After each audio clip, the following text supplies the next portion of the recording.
Welcome back, everyone, to a brand new season of The Deep Dive. I mean, we usually think of time as this rigid, universal grid, right? Like a watch ticks the exact same way for you as it does for me.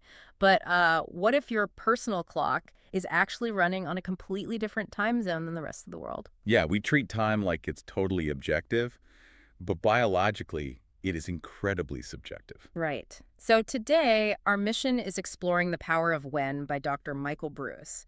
We're unpacking this really fascinating concept called biotime.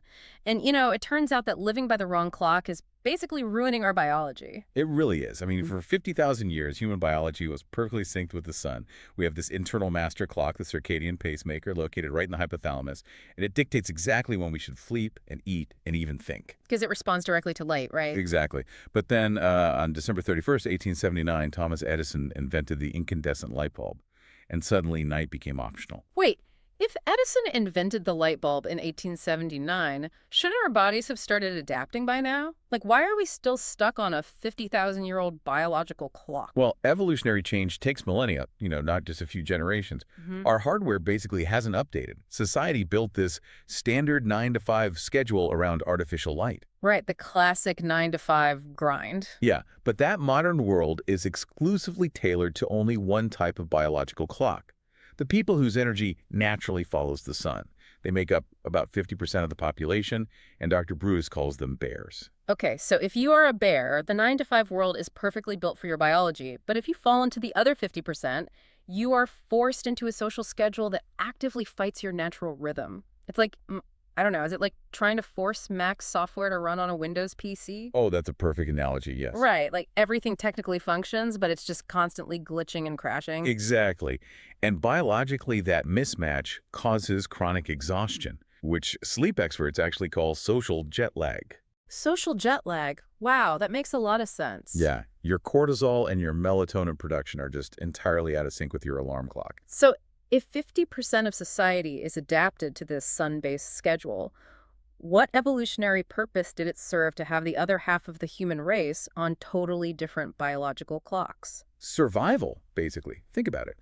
If an entire ancestral tribe slept at the exact same time, they would be incredibly vulnerable to predators. Evolution required staggered sleep schedules to keep the tribe safe. Ah, wow. Never thought about that. Right. So that brings us to the other three mammalian chronotypes. First, we have the dolphin, making up about 10% of the population. These are the insomniacs, right? Like the people just staring at the ceiling at 3 in the morning. Yes, Yes. unfortunately for them. In nature, real dolphins sleep with only half their brain at a time so they don't drown. And human dolphins are similarly wired to be the tribe's early warning system. Wait, really? Their brains don't fully shut off. Not entirely, no. Biologically, their cortisol levels actually spike at night when they should be dropping. So it sends them into this hyper-aroused state. They're very light sleepers, basically listening for the proverbial rustle in the bushes. That explains so much about why light sleepers can't just, turn off their brains. And then there are those people sending perfectly formatted emails at 4:30 in the morning. Yes, those are the lions. Roughly 15 to 20% of the population. Evolutionarily, they were the morning hunters.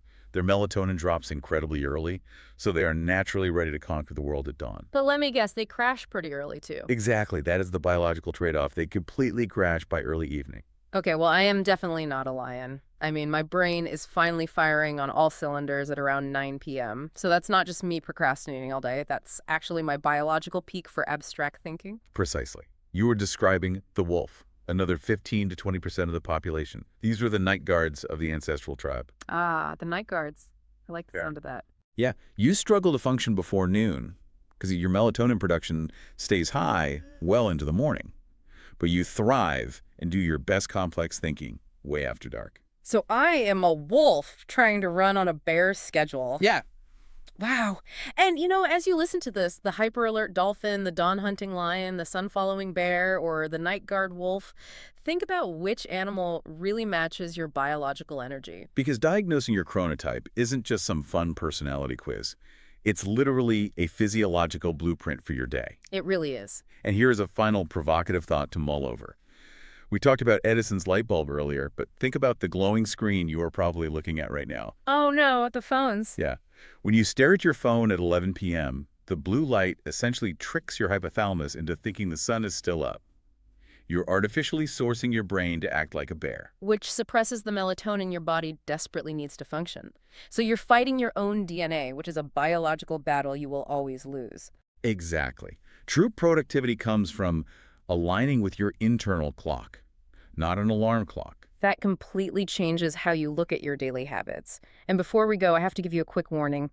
Depending on which chronotype you just identified with, you are almost certainly exercising at the absolute worst possible time for your specific body type. Oh yeah, that is a massive biological disconnect we haven't even touched yet. We're going to dig into exactly when you should be hitting the gym based on your DNA in our next deep dive. Until then, remember, just because the clock on the wall says it's time to work doesn't mean your internal symphony is ready to play.